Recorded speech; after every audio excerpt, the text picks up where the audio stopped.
Episode की starting वहीं से होती है जब दाना बोलती है कौन है।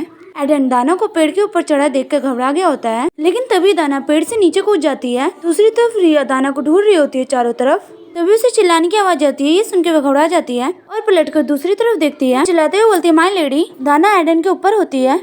रिया जल्दी से दाना के उठने में मदद करती है। दाना बोलती है ना घबराते हुए बोलती है दीदी ये लड़का सिसकियां। रिया बोलती है हे भगवान मुझे मत बताओ कि तुम पेड़ से गिर गई थी, क्या आपको कहीं चोट लगी है। तभी उसकी नजर एडन पे जाते हुए बोलती है ठीक है यंग मास्टर। दाना ने रिया को कसकर गले लगा रखा होता है। एडन बोलता है एक परी, लेकिन तभी उसके नाक से खून निकलने लगता है जिसे देखकर रिया घबरा जाती है। रिया एडन के नाक पे रुमाल रखते हुए बोलती है इससे काफी दर्द हो रहा होगा, क्या आप थोड़ा बेहतर महसूस कर रहे हो। ये सुन के एडन अपना सर हाँ में हिलाता है। वह बोलते है लेकिन क्या आप मेरा चेहरा छू सकते हैं। रिया को समझ नहीं आता वह क्या बोल रहा होता है। वह बोलती मुझे माफ करना, मैंने इतनी लापरवाही से आपका चेहरा कैसे छू लिया यंग लॉर्ड। एडन बोलता है नहीं। फिर वह दूसरी तरफ देखते हुए बोलता है मेरी त्वचा का रंग क्या आपको इससे असहज महसूस नहीं होता। रिया बोलती है बिल्कुल नहीं, ये बहुत ही सुंदर लग रहा है, आप बहुत ही आकर्षक है यंग लॉर्ड।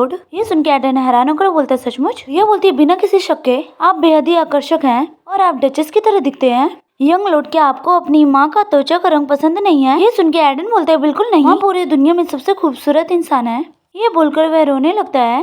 रिया हंसते हुए बोलती है अरे बाप रे रोना मत यंग लॉर्ड, चिंता मत करो। ये बोलकर वह उसे गले लगा लेती है। वह सोचती है मैं अपने पिछले जन्म में मैंने कभी भी कल्पना नहीं की थी कि एडन इस तरह रोएगा। एडन उन 3 महान शूरवीरों में से एक है जो एलन और जैक के साथ मिलकर साम्राज्य में अपना नाम रोशन करेंगे। यही है एडन, और वह एक ऐसा व्यक्ति जो पूरी तरह से अनुयायी के रूप में प्रसिद्ध होता है, जिन्हें दाना से पहली नजर में प्यार हो गया था। हालांकि दाना और एडन की मुलाकात अगले 5 वर्ष तक नहीं होनी थी, लेकिन इस जीवन में डचेस ऑफ पायरेट और मेरे जैसे परिवर्तनशील कामों के साथ चीजें काफी बदल गई हैं। तभी दाना एडन को उंगली दिखाते हुए बोलती है अरे रोने वाले बच्चे, रोना बंद क्यों नहीं करते और उससे दूर क्यों नहीं चले जाते। दाना को इतने गुस्से में देख के एडन घबरा गया होता है और वह जल्दी से रिया से अलग होकर बोलता है मुझे माफ करे, नहीं मेरा मतलब है क्षमा करे यंग लेडी एलाइड। रिया सोचती है नन्हा लॉर्ड अभी भी बच्चा ही है। वह मुस्कुराते हुए बोलती है चोट लगने के बाद भी ना रोने के लिए आप बहुत ही बहादुर हैं। यह बोलकर वह उसके सर पे हाथ रखती है, लेकिन तभी रिया जल्दी से अपना हाथ पीछे करके बोलती है माफ करना यंग लॉर्ड, मैंने बिना सोचे समझे ऐसा कर दिया। एडन बोलते हैं नहीं, आप चाहे तो मेरे सर पर हाथ फेर सकते हैं। यह सुन के तो दाना गुस्से में चिल्लाते हुए बोलती है मैं तुम्हारे सिर पर थपथपाऊंगी, मैं जरूर तुम्हारे सिर पे थपथपाऊंगी। बोलने के बाद तो वह उसके सर को लगातार थपथपा रही होती है और एडन फिर से रोने लगता है। कुछ देर बाद दाना बोलती है रोना बंद करो, रुक जाओ, तुम रुक जाओ ना।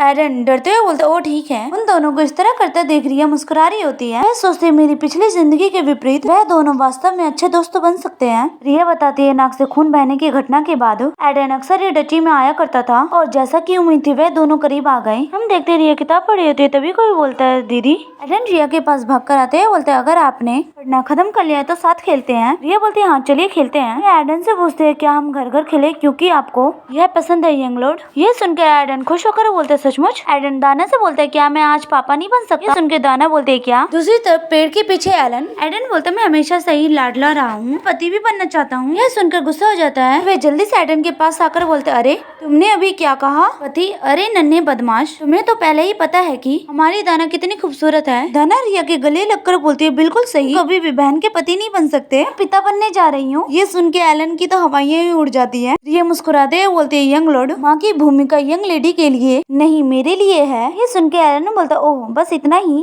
फिर आपने और दाना ने ऐसा क्यों किया। रिया जल्दी से एलन को बैठाते हुए बोलती है अब जब गलतफहमी दूर हो गई यंग लॉर्ड एलन, आप पिता की भूमिका निभाना चाहेंगे। एलन कुछ बोलता है इससे पहले रिया वहाँ से जाते हुए बोलती है मैं इन्हें आपके भरोसे छोड़ रही हूँ, मैं थोड़ी देर में वापस आती हूँ। एलन रिया को जाता देख उसे रुकने के लिए बोल रहा होता है, उसे यहाँ छोड़ने के लिए। रिया उसकी बातों का जवाब ना देकर वहाँ से भाग जाती है और वह महल के अंदर आ गई होती है। वह जाते ही सोचती है अच्छा हो रहा है, मुझे कुछ ड्यूक से बात करनी थी। मैं हाल ही में इतनी व्यस्त रही हूँ कि मुझे उनका चेहरा देखने का मौका भी नहीं मिला। ये सोचते हुए ड्यूक के ऑफिस के सामने आके खड़ी हो जाती है। तभी कमरे का दरवाजा खुलता है और ड्यूक बाहर आते हैं। ये देख के रिया खुश होकर बोलती है ड्यूक। बोलते है रिया तुम इतनी दूर यहाँ क्यों आई हो, दाना कहाँ है। रिया बोलती है my lady young lord Allen के साथ है, लेकिन क्या आप पहले ईसाई महल की ओर जा रहे हैं। ड्यूक बोलते अभी नहीं क्योंकि आप मुझसे मिलने आए हैं। ये सुन के रिया बोलती है हाँ मुझे आपको कुछ बताना है इस बारे में, क्या मेरा 1 हफ्ते के लिए बाहर जाना ठीक रहेगा। ये सुन के ड्यूक बोलते बाहर जाना सीन चेंज होकर कुछ दिनों बाद का होता है।